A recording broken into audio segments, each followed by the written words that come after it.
mednarodni kongres oskrbovalne verige v znanosti in praksi.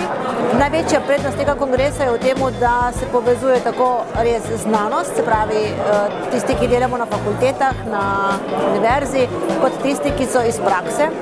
Prikažejo se primeri razni case study, tisto, kar se v realnosti dogaja in mi to potem oplemenitimo ali pa nadgradimo za tistim teoretičnim znanjem, ki ga dobimo iz svetovne literature.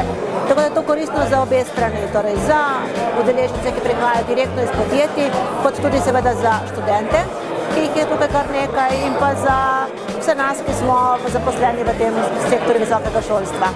Verjamem, da je to kongres, ki ima še lepo predhodnost pred sabo, predstavlja nekaj unikatnega in tako ne ostane tudi naprej. Na področju logistike v Sloveniji še sorazmerno veliko prostora.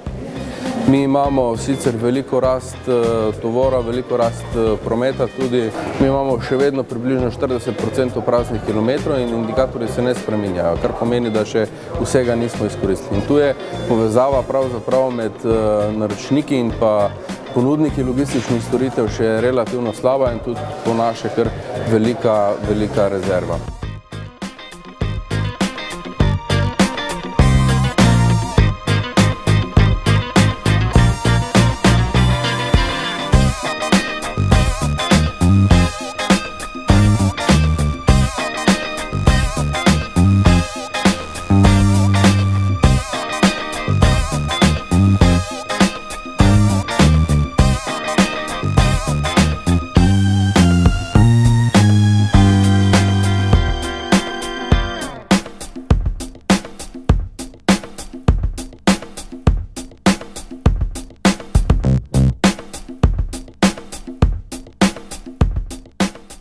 Na današnjem logističnem kongresu je zbrana vsa smetana slovenske logistične scene in moram reči, da smo pridobili kar nekaj novih spoznanj in da so bili referati zelo poučni in hkrati moram poudariti, da fakulteta za logistiko iz Celja praznuje letos 10 let in je to izjemen dogodek in njihova prezentacija me navdušila.